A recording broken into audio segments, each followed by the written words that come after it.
Hello everyone, welcome to ஒமா times. இன்றைக்கி நம்ம சேனலில் என்ன பார்க்க போகிறோன்னா, என் பாட்டி ரீசெண்டாக போயிட்டு வந்த மத்ஸ்யநாராயணா டெம்பிள் பற்றி தான் பார்க்க போகிறோம். இது ஈசிஆரில் இருக்க ஒரு பியூட்டிஃபுல்லான seashore temple.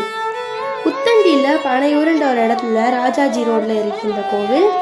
Morning 6 AM to 11 AM வரைக்கும் இந்த கோவில் திறந்துருக்கு. அதே மாதிரி ஈவினிங்கில் 4 8:30 PM வரைக்கும் இந்த கோவில் இருக்குது.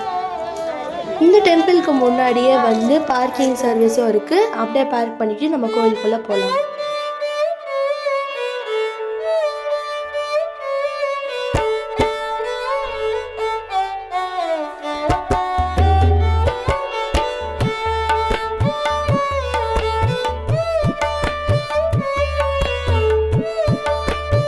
இப்போ நம்ம மத்ஸ்யநாராயணா டெம்பிள் பற்றி ஹிஸ்ட்ரி பார்க்கலாம். மனுன்ற ஒரு அரசர் ஒரு சின்ன ஆற்றுல குளிச்சுட்டு இருக்கும்போது ஒரு சின்ன மீன் அவரோட கையில் அதோட உயிரை காப்பாற்ற சொல்லி உதவி கேட்டுது. அதனால அதை ஒரு வீட்டுக்கு எடுத்துகிட்டு போய் ஒரு ஃபிஷ் டேங்க்கில் வளர்க்க ஆரம்பிச்சார்.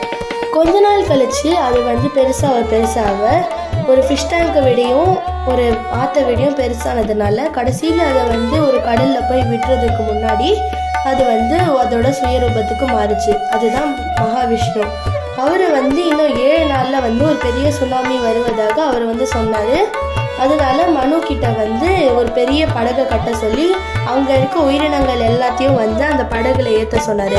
7 நாட்களுக்கு அப்புறமா அவர் சொன்ன மாதிரியே படகுல எல்லா உயிரினங்களையும் ஏற்றி வாசுகி பாம்பை வச்சு அந்த படகு அவரோட கொம்பில் கட்டி அவரோட ஏமவன் மலைக்கு அமுச்சு வச்சாரு. அங்கே வச்சு அந்த உயிரினங்கள் எல்லாத்தையும் அவர் பாதுகாத்தாரு. அதே மறுபிறப்பில் விஷ்ணு இன்னொரு உதவியும் செஞ்சார். என்னன்னா, ஹயக்ரீவர் திருடின எல்லா வேதங்களையும் அவர்கிட்ட சண்டை போட்டு வாங்கி அதை மனு கிட்ட கொடுத்து மக்களுக்கு நல்ல விஷயங்கள் அவர் செய்ய சொன்னார்.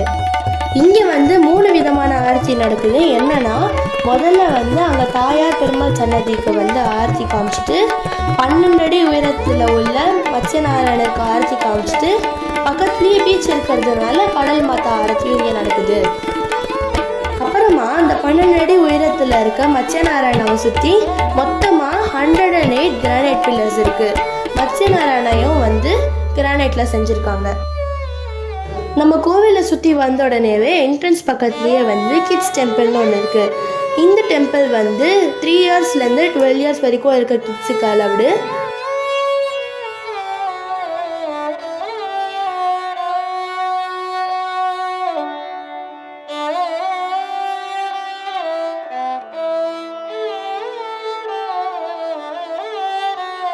இந்த கோவிலை நீங்கள் எக்ஸ்ப்ளோர் பண்ணி முடிச்சு வந்த உடனேவே ஒரு வாக்கபிள் டிஸ்டன்ஸில் சைட் பீச் இருக்குது.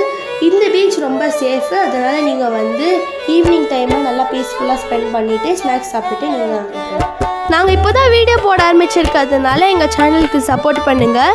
அடுத்தடுத்து நான் வீடியோ போடலான்றதை கமெண்ட்டில் சொல்லுங்கள். இந்த வீடியோ பிடிச்சிருந்ததுன்னா லைக் பண்ணுங்கள், ஷேர் பண்ணுங்கள், பெல் பட்டனை அழுத்துங்க.